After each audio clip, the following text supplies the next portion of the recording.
Hello to my fellow public librarians. My name is Rasanthi Kolokotsis, and welcome to my presentation, The Library and the LGBTQ community, a conversation about what we can do. Today, I'm here to talk to you about the teenage and young adult members of the LGBTQ community, their information behavior relationship in public libraries, barriers they may face, and some services that can be used to assist the community when they're using their local libraries. For those who are not familiar, LGBTQ+ is an acronym used to describe people who may be lesbian, gay, bisexual, trans, and many other identifications and orientations. First, let me talk about some of the points that they go to the library for. They want to look for information about their health, their identities, and they may even want to research what coming out might look like, depending on their individual identification. For those that do not know, coming out is the process by which a member of the LGBTQ community identifies themselves publicly to their friends and family, including peers. This may also include schoolmates or online forums. This is a personal process and should never be forced onto them. Other things they may want to research are just for inclusive material that brings them to the forefront, material that keeps them in mind. It may be in fiction or nonfiction. But they may not want overly inclusive material.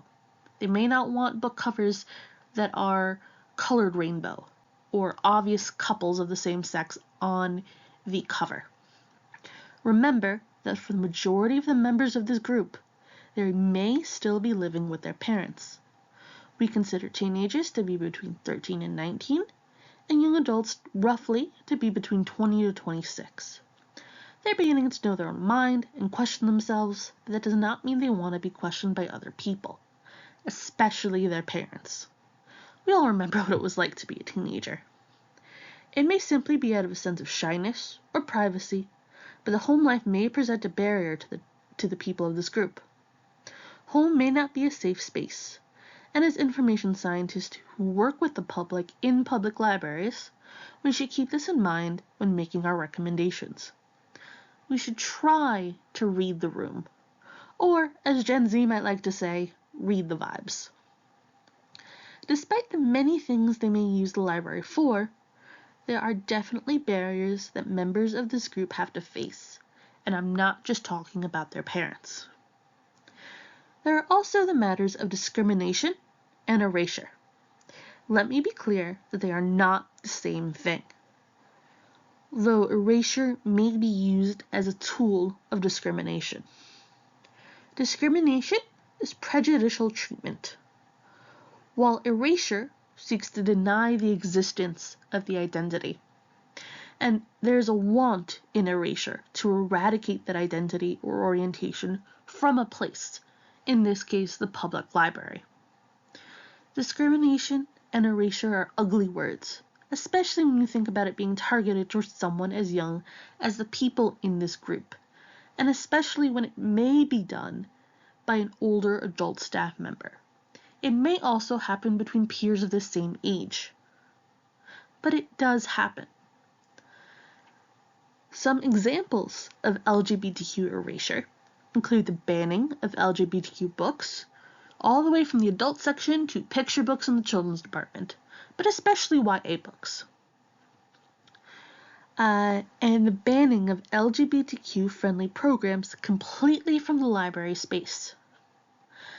As information scientists, I believe we have a duty to make information accessible to anyone who needs it or wants it. And in a library, I believe there are numerous services we can offer to better the experience of the teens and young adults in the LGBTQ community, even taking into account the barriers we discussed. Some examples may include inclusive spaces, specific programs, or access to an LGBTQ-friendly health service. Now, none of these things have to be large or in your face, especially if you are living or working in a state where that may not be possible. An inclusive space could simply be a set-aside, cozy little book nook. Specific programs, you would plan them as you would for any other patron. And as for Providing access to LGBTQ-friendly health services can be as simple as building up your e-database. We know teenagers and young adults love their phones, love their laptops. An e-database is friendly and simple. Articles, research articles, magazines, anything that you can point them to that will help them research themselves. In addition to that, you can do something as simple as creating a display. The books shown in this presentation are books that bring teenage and young adult LGBTQ members to the front of their adventures as main characters and address the problems they may be going through in their own lives, albeit in a fictional or fantasy setting. Cinderella is Dead is a retelling of the Cinderella fairy tale, where Cinderella must choose between staying true to her female love interest or forced to live the rest of her life in the closet. For those that do not know, in the closet is a term by which means that the person in the community is not out to their friends and family yet. They are not public about their identification or orientation. Gwen and Art Are Not in Love is a cute, romantic, and queer retelling of the Arthurian mythos, where Gwen and Arthur try to come out to their friends and family.